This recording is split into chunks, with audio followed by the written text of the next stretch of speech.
It's Thursday, the 23rd of May, 2024, and welcome to the Water Action Platform. Now, we're going island-based this month. Yep, you heard that right, island-based. We have a theme all about islands, the challenges and the opportunities that they present. And just in case you're thinking, well, I don't live on an island, this isn't going to be relevant to me, stop, because it absolutely is. Quite aside from the wonderful things we're going to hear about as part of our main feature, our "and finally" story has an application which is relevant to absolutely everyone, whether you're living on an island in the middle of the Pacific or up a mountain or in a city. It's relevant to you, so stick around. Now, all of this, of course, is only possible because of our incredible sponsors listed here, and I thank them. But let's start with something non-island based, but still universal: the issue of the affordability of water. Now, to look at this topic, I recently spoke with João Pires, Executive Director at the Portuguese Water Partnership. Now, the Portuguese Water Partnership promotes the Portuguese water industry around the world. However, the reason I was talking to João was because he's an economist by training. He formerly worked for the Portuguese water regulator. But he's worked in the water sector, an industry dominated by engineers and scientists, for many years. And his passion for the topic of water affordability is infectious. So here he is sharing some of his thoughts. João, it is wonderful to connect with you. Thank you so much for taking the time to talk to us today. Now, with your glorious background of being an economist in a world where you're surrounded by engineers and scientists, I know you've got a particular perspective and viewpoint on whether water is too cheap or too expensive. And I'd love for us to pick at that for a few minutes and get the benefit of your expertise. And I think the place to start is maybe the Adam Smith water diamond paradox. What can you tell us about that? Oh, good morning, Piers. A pleasure to be here. And yes, I mean, that would be a good starting point because as a consumer and an economist, prior to being involved in the water sector, I always thought about water as the most mundane in utilities and not particularly expensive. And over the years, my mind has remained the same, even though having been more involved in the water sector. The second issue is that most water sector professionals also agree water isn't that expensive, actually fairly cheap as a utility service. So what's the problem here? The problem is that frequently people who are making the decisions about water tariffs think they know what the common citizen thinks about water services. And that explains a lot of the political resistance to having normal water tariffs around the world. And then you have all these discussions about the value of water, as if there was some sort of mystical, almost religious thing to it.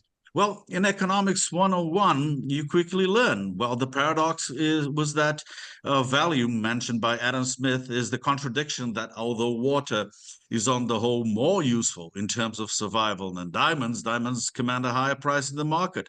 And this was fairly easily explained when you talked about the interaction of supply and demand. So there is actually... Are you married? When you got married, did you suggest to your wife, I'm not going to give you a diamond ring, I'm going to give you a glass of water? How did that go down for you?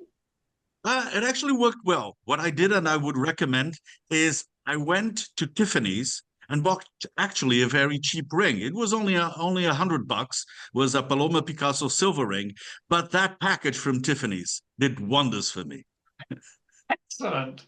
Sorry, I interrupted. Right, the diamond. No. Absolutely. Now, where we do have a bit of a paradox is what we see here happening in Manila. Here you have young children who don't have access to proper water services, paying, using the conversion, the equivalent of 10 euros per cubic meter to have access to water.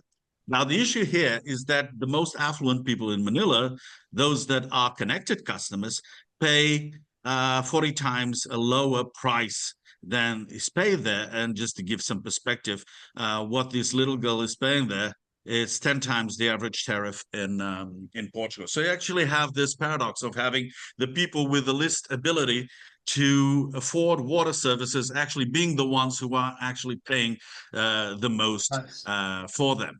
Which give you some additional context. When we look at the impact of these water supply and wastewater services on our own budget, here we're using the case of Portugal, which would be fairly representative of the situation in Europe.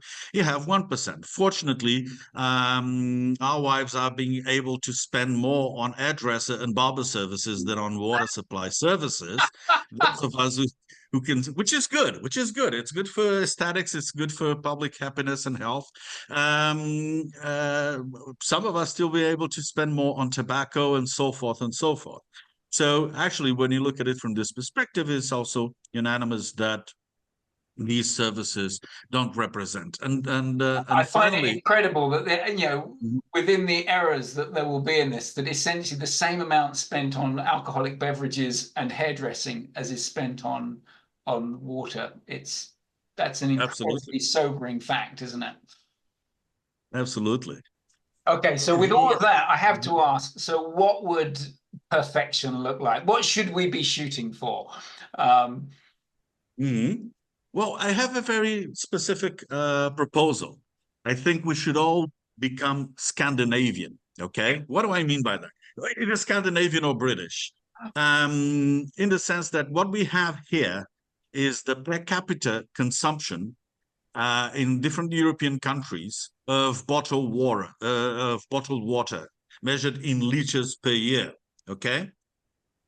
There you have countries, the intensive consumers are countries where there have long been traditions of mineral waters and spas and all that.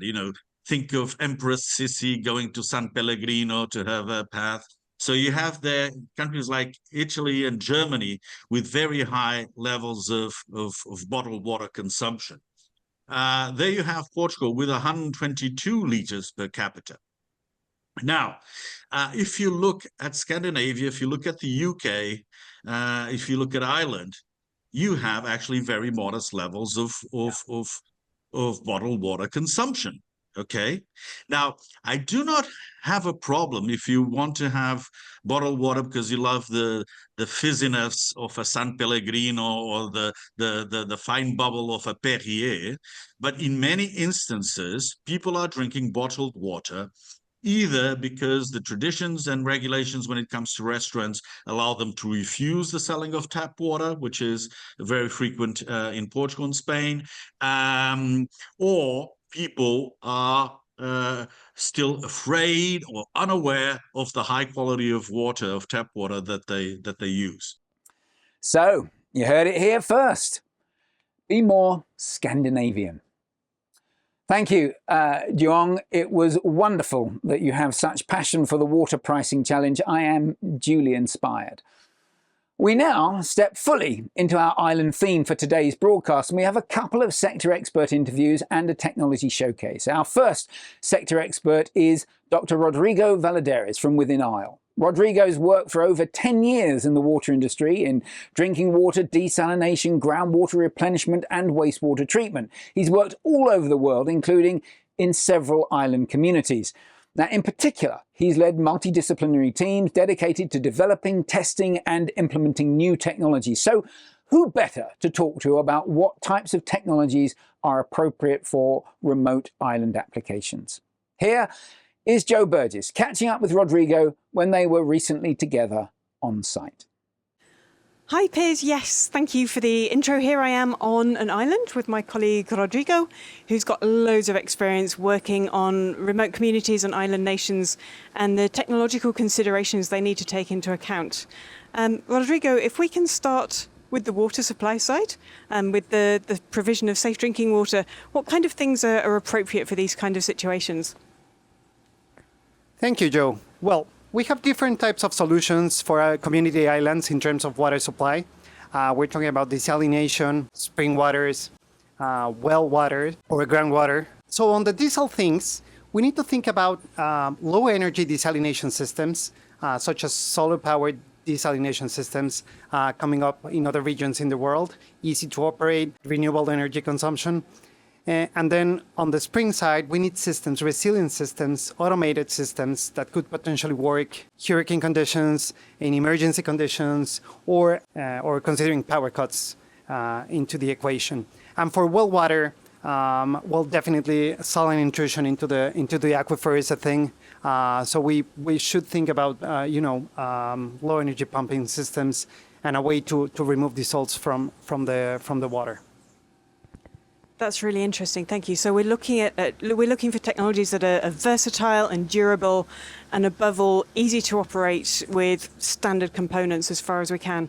Is that also true for the wastewater side? So a lot of island communities have a mixture of households that are on sewage systems, but also lots that are not, with private septic tanks, things like that.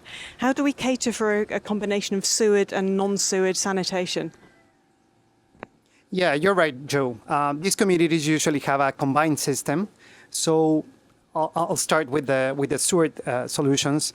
We're looking at packaged plants, decentralized systems that use a very low energy consumption, or have a low energy consumption, such as rotating biological contactors, and solutions that could potentially be aerated solutions with low energy components in them. Now, we also need them to be resilient and to be easy to operate and maintain. I think that's another point we're going to touch on. And then on the non-sewage solutions, we're talking about low water or low flush toilets, composting toilets, dry toilets, solutions that are innovative, that have been used in other regions in the world, and that could potentially work for island communities.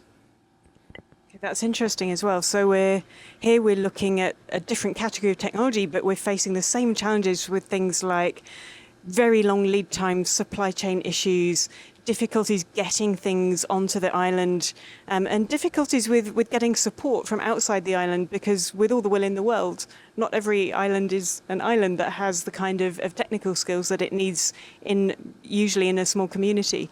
What are the kind of things that can be used to provide better remote support and to enable ease of access to not just advice, but to components that need to come onto the island? Yeah, and the solution is simple, Joe.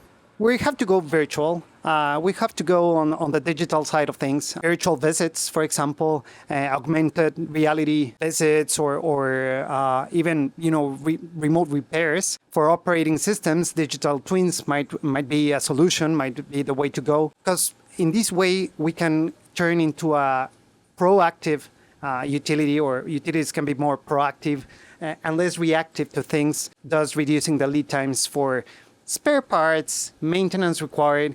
And if there's something to do physically to the assets, they can plan for it. And that way, systems can turn into resilient systems. That makes perfect sense. Thank you. Okay, so my last question comes on from what you just said. When it comes to planned maintenance rather than reactive, do you think there's scope for utilization of things like remote asset condition monitoring technologies that will enable utilities to get an understanding of when something's about to fail, or do you think that's not appropriate tech for an island situation? It definitely is, Joe. That way they can, as I told you, reduce the lead time for any breakdowns on the systems. They can potentially repair them way faster in this way. So like getting data in their systems and understanding what's going on with their assets without physically having to go to them, it's a big plus for them. Brilliant. Thank you very much. You'll have noticed that Rodrigo spoke a lot about resilient systems, systems that can withstand severe weather and don't need frequent and complicated maintenance. Now, this is a prime example of the best use of leapfrog technologies, modern, complex, digital, but simple to operate and can be monitored over the internet. Well, after talking with Rodrigo about technology types for island communities, Joe had the chance to catch up with Nick St. George. Nick works for Integrated Sustainability Consulting, a niche company focused on water, wastewater and renewable energy. He's also the Vice President of International Pursuits, and he spent 15 years working throughout the Caribbean. In 2018, he moved with his family from Canada to Barbados to live and work in the region full-time. we invited him to share his insights into what it's like working in an island context compared with continental North America. Thank you, Piers. Yes, it's my great pleasure to be here online with Nick St. George, who's going to be giving us some unique insights into the issues on small islands and in island nations. Nick, before we get started, would you like to just introduce yourself and what you do? Sure. So my name is Nick St. George. I'm a civil engineer from Canada who's focused the majority of my career in the wastewater sector, and devoted a lot of my attention to the Caribbean for many years, for decades, and eventually moved down to Barbados in 2018. So I've definitely got a lot of hands-on experience now. Fantastic. And when Nick's not at work, what 3 words would you use to describe not work Nick? Right. I think my friends and family would describe me as being very passionate, detail orientated, and goal driven, I think would be a fair assumption. Those are good things. So detail oriented in your home life, does that lead you to have like a super clean kitchen or spreadsheets for your household? Yes, I laugh because people tease me about the spreadsheets that I typically send. Even if they're coming to visit in Barbados, I'll have an itinerary with links of restaurants we'll visit and so forth. And I'm definitely, I love Excel and links to various things. A man after my own heart. I always end up with a spreadsheet for itineraries for holidays when we have friends and family come to South Africa too. Okay, cool. Right, diving into the work thing. As you said, you've got lots of experience around island nations, especially in the Caribbean, but I know not limited to the Caribbean. What's the top thing you want people to understand? So people on continental, in continental locations, what's the top thing you want them to understand about the difference between working in mainland Canada and working on Barbados? Yeah, starting my career in Canada, obviously a developed country, and then working in the Caribbean, I think the big difference is a lot of times we would design infrastructure, whether it be a treatment plant or similar in Canada, and it wouldn't necessarily make headlines. It's sort of run of the mill.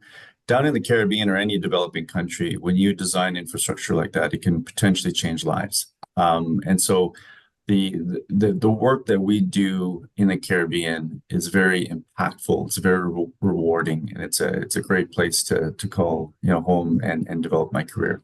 I absolutely get that. So mostly what you've been doing is wash facilities, is that right? Yeah, like I mentioned, I focused my career in the wastewater sector, but integrated sustainability, which is the company I obviously work for. We not only design, but we also build and we operate and maintain treatment plants, both water treatment and wastewater treatment plants throughout the Caribbean and North America. And because we're not just designing them, we're building them and operating them. So Nick, in your experience of working on Barbados and on other islands, what would you say are the do's and don'ts for creating water and wastewater facilities on an island compared to on a continent or in a continental situation? It's going to be dependent on the perspective of governments or the private sector. But I think overall, everyone needs to stop throwing away a very useful resource, which is considered and called wastewater. I don't even like to call it wastewater because it should only be that for a short period of time, and we should all be looking at that resource and treating it to a high enough level where we can refer to it as reclaimed water. To reach a level of reclaimed water, you should be treating your sewage to a tertiary level and potentially beyond. And I'm proud to say that the government of Barbados is really leading the charge in this front throughout the Caribbean, in the sense that we have 2 major regional wastewater treatment plants in Barbados, and the government, along with funding from various banks, such as the Inter-American Development Bank, is looking to support the design and upgrade of both regional wastewater treatment plants so that they treat the sewage to tertiary level, which is the highest level you can go, and beyond. So we're also stepping into the water treatment realm, and we're including reverse osmosis, RO, Wow. Of our treated reclaimed water so that it can be used for irrigation purposes, for edible crops. That's the key word. If we were just using it to water the grass and landscaping, I don't think we'd have to include RO. But because we have to consider the public's concerns about edible crops, we are looking to use RO. Not to mention many of the islands, Barbados specifically relies on groundwater for the source of treatment. Other islands such as Dominica do have lakes and rivers and so forth, but not every island is like that. And so if you're looking to recharge the aquifer, then you want to be using very high quality water. You don't want to be contaminating your groundwater. So the main point was stop throwing away a very valuable resource. Number two was stop referring as wastewater. I think, using the word reclaimed water is something that I'm pretty passionate about, and I try to talk to people about. Another do and don't, so to speak, at the same time is looking at non-revenue water. NRW is a very common acronym used in developing countries.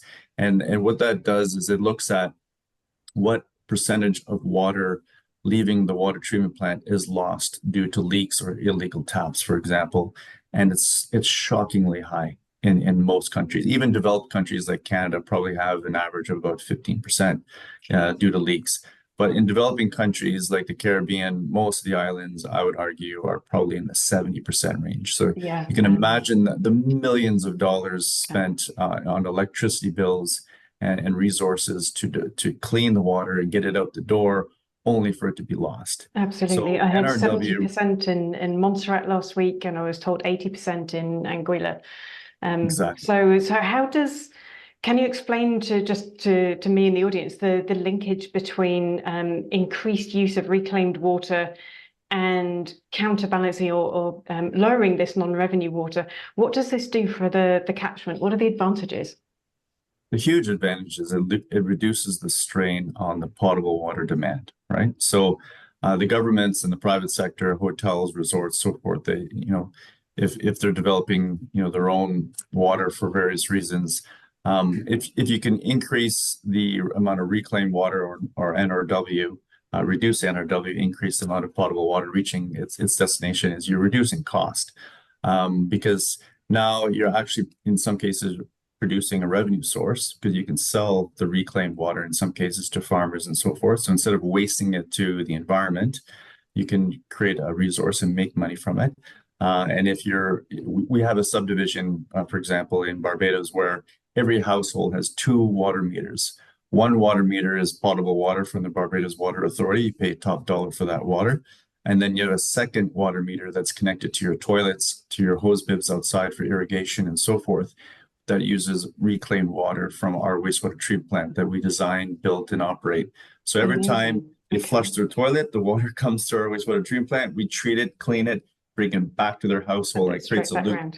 So does that mean there's a dual reticulation system in place? Are there 2 supply networks?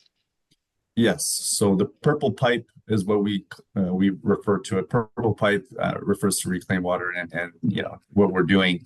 That network is circulating the reclaimed water back to the homes, and the blue, regular piping network represents potable. Normal water, it's distinct. Potable water. All right. How long has that system been in place? In Barbados, it's been in place for over 10 years, I believe. And we've got other facilities that also use reclaimed water for irrigation. They're not necessarily for households, but we're quite proud that we use, reclaimed water in virtually every single wastewater treatment plant that we operate and maintain. We operate over a dozen here in Barbados alone. We're also located in... Sorry. How many households do they serve? It's about 250, and they're looking to double that, because those homes represent residency for a university here in Barbados, and we're looking to expand that residency to another university as well. Now, one of Nick's key insights was how small the loops are when you think about recycling water and recovering nutrients on an island. Decentralised systems that bigger communities might consider too small can actually cater for whole populations on a smaller country. But smaller doesn't necessarily mean simpler, and the challenges that present themselves, even when standard pipes and valves have to be imported on a boat that, let's say, only visits once a month, means that the design, planning and asset management stages are actually much more complex and more important, not less, when you're dealing with island communities. We now come to our technology showcase this month, and it's Trevi, a technology that has particular island/community applications.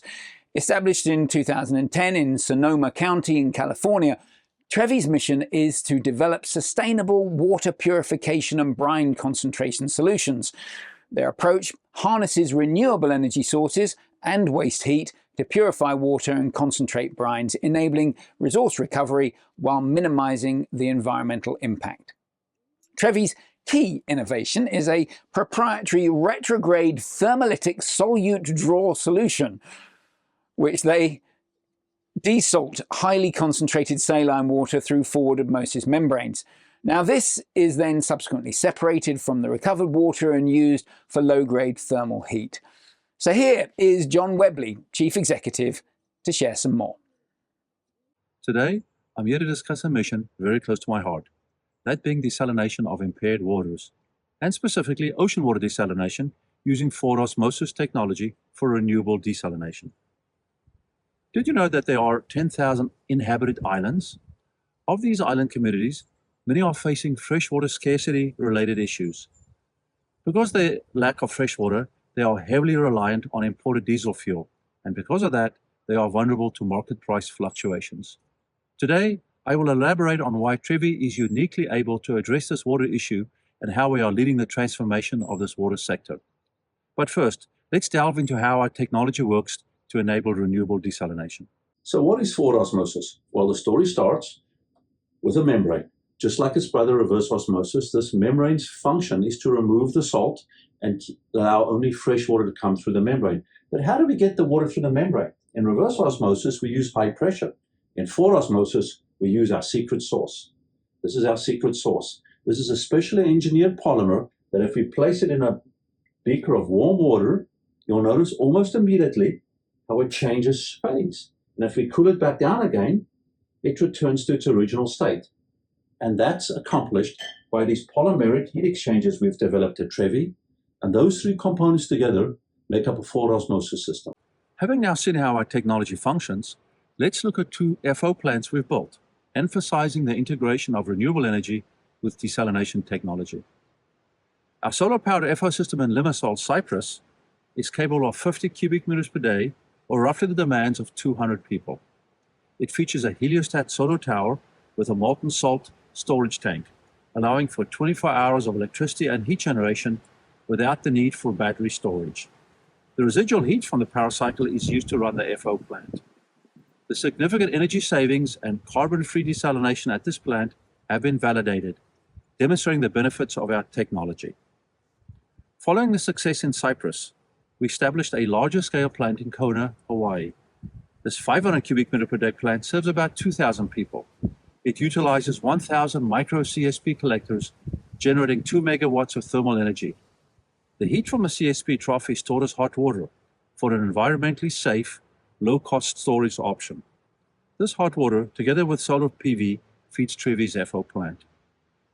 Both plants produce potable water that meets WHO drinking water standards, with recovery rates exceeding 65% in Hawaii. These two projects showcase the coupling of our FO plant with low-grade thermal resources. The thermal energy requirements are around 25 kilowatt hours per cubic meter, and electrical energy needs are below 1.5 kilowatt hours per cubic meter. The capital costs of these plants is competitive with existing RO desalination technology. Our FO system can also be integrated with photovoltaic instead of solar thermal arrays, allowing us to harness photovoltaic energy for hydrogen production. This integration employs a PEM electrolyzer for hydrogen production and a fuel cell for electricity generation, which allows the excess thermal energy for both to power the FO process, this producing 3 times more water than if an RO system was connected to the same hydrogen cycle. This dual-use approach for water and power optimizes energy efficiency and supports the sustainable initiatives for island communities. If you're interested in our FO technology or potential partnerships, please contact us. We look forward to exploring the opportunities together. Thank you, John. Now, Trevi has ongoing projects in both Kuwait and Oman and has completed pilots all around the world. We wish you the very best with how you move the company forward, John. And finally, well, at the start of this broadcast, I promised that the "and finally" story would have relevance to everyone watching this island-focused special, whether you were living in a city, up a mountain, or indeed on an island. Regular viewers will know that our usual "and finally" stories are based on interesting, yet usually obscure, research papers which we diligently dig out for you. We read them and then summarise the key points, just for you, our lovely viewers. But not this week. This week's "and finally" story is an appeal, based on some work we here at Isle recently undertook. Now, in summary, we were invited by the UK government to attend a mission to the island of Montserrat in the West Indies. I like to refer to it as a mission because it sounds very James Bond. Truth be told, I'm not sure James Bond tended to visit the local sewage works, sludge ponds and water resource assets, but let's not prick the bubble of my imagination just yet. Now, as you can imagine, it was an absolute hardship spending a week on the island reviewing their various water and wastewater assets. Now, the aim of our visit was to help the UK government assess the status of these assets, working alongside a team from the Royal Engineers. Montserrat is a small volcanic island in the middle of the Caribbean. It used to have 12,000 inhabitants, but it dropped to 4,000 following the catastrophic volcanic eruption in the mid-1990s. 20 years on from that eruption, it's a wonderful, beautiful island, as you can see from these photos. However, despite its idyllic location, it has its own set of challenges, not least the challenges of finding people who have the interest, professional capability and operational knowledge to operate water, sanitation and power infrastructure. It's an easy problem to comprehend. Just think of the 4,000 people that live in your local community, and I bet you won't find the right capability in that group, so why would Montserrat, or indeed any small island, be any different? Finding local people with the right expertise to operate the water and sanitation infrastructure is a tough problem. This problem, however, creates an exciting opportunity: secondments to Montserrat. Now, whether you're at the start of your career or just a couple of years under your belt, or whether you're a more seasoned professional and have many decades of experience, either way, there's an opportunity here for you. We're hoping to find people from around the world who might be minded to get involved. Perhaps it's a secondment opportunity with 6 months or so in the Caribbean sunshine, or maybe you're more interested in mentoring and supporting the local operators from a bit of a distance. If this is something that catches your interest, let me know and we will connect you to the right people. It's worth noting also that I'm certain this is not just a Montserrat-related problem. There are utilities, island-based or not, all around the world who'd benefit from similar secondments and mentoring opportunities. And if that's you, I want to hear from you too, because together we can make a difference. Now, finally, if that appeal wasn't enough to persuade you, Montserrat even has a beach called Isle Bay. Genuinely, this is a picture of the idyllic Isle Bay beach. With that, we come to the end of this month's broadcast. Once again, I'd like to thank all these fantastic sponsors and all of today's contributors. The June Water Action Platform will be hosted by Dr. Lauren Former, our very own expert on PFAS, with a focus on, not surprisingly, PFAS. Until then, keep asking questions, keep sharing, and keep safe.